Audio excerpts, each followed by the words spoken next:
ప్రేమించేవాళ్ళు, ఖొమైనీని ప్రేమించేటటువంటి వాళ్ళైతే ఇరాన్ మీదకి అమెరికా దాడికొస్తే తిప్పి కొట్టేయగలదు అనుకుంటారు. దాని శక్తి వేరు అది ఇది అన్నటువంటిది. ఇవన్నీ అమాయకత్వం. ఇరాన్ దగ్గర ప్రస్తుతం ఉన్నటువంటి ఆయుధాలు గట్టి ఆయుధాలే ఉన్నాయి.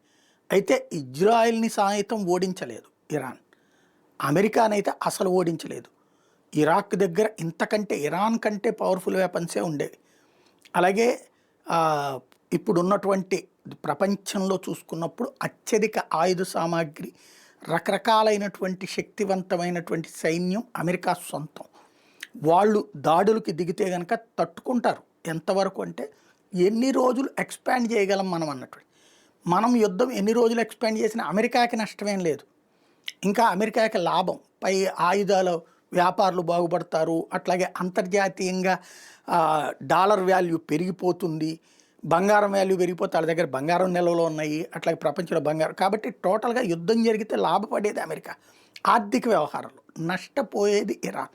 ఇప్పటికే $1 చూస్తే వేల కొద్దీ వాళ్ళ రియాల్స్ డబ్బులు అవుతున్నది. అదే ఒక ఇదనుకుంటే ఆర్థిక అస్తవ్యస్తతకి వ్యతిరేకంగా ప్రజా తిరుగుబాట్లు జరుగుతున్నటువంటి సందర్భం, సైన్యంతో అణచివేస్తున్న సందర్భం. ఇప్పుడు కనుక అమెరికా దాడి చేస్తే అమెరికాని ఎదుర్కోవాలా, ప్రజల్ని ఎదుర్కోవాలా? రెండిట్లో ఒకటే చేయాలి. ప్రజల్ని ఎదుర్కొంటూ కూర్చుంటే అమెరికా తాట తీస్తుంది, అమెరికాని ఎదుర్కొంటే ప్రజలు తాట తీస్తారు. ఇది ఒక పెద్ద సంక్షోభం అవుతుంది. ఇంకొక పాయింట్ ఏంటంటే ఇరాన్ దగ్గర ఆయుధాలు బలమైనవి ఉన్నాయి, కానీ దాన్ని ప్రయోగించగలిగినటువంటి సబ్జెక్ట్ ఉన్నటువంటి సైన్యం తక్కువగా ఉంది. ఇజ్రాయెల్ మీద ఆ మధ్యన దాడి చేసినప్పుడు కొంతమంది ముస్లింలు సంబరాలు చేసుకున్నారు. ఏమని ఇజ్రాయెల్లో అక్కడ కొట్టారు, ఇక్కడ కొట్టారు, లోపలికి వెళ్ళగలిగింది అన్నటువంటిది. అమాయకత్వం. Yes, correct. ఇజ్రాయెల్కు ఉన్నట్టు ఐరన్ డోమ్కి కొంత చిల్లి పెట్టగలిగారు, కానీ వీళ్ళు 10,000 డ్రోన్స్ కానీ 10,000 మిసైల్స్ వేస్తే అక్కడికి చివరికి 100-150 కూడా చేరలేదు. అంటే దాన్ని బట్టి అర్థం చేసుకోవచ్చు దీని దగ్గర యాక్యురేట్ అటాకింగ్ కెపాసిటీ లేదు ఇరాన్ దగ్గర. బట్ అమెరికా దగ్గర యాక్యురేట్ కెపాసిటీ ఉంది, ఇజ్రాయెల్ దగ్గర యాక్యురేట్ కెపాసిటీ ఉంది. అంటే వాళ్ళు నిర్దేశిత లక్ష్యాన్ని కరెక్ట్గా చూసి కొట్టగలరు. వాళ్ళు నేరుగా కనుక ఇరాన్లో ఉన్నట్టు పెట్రోల్ నిల్వల మీద కొట్టారంటే కనుక దీని ఆర్థికం సర్వనాశనం అయిపోతుంది.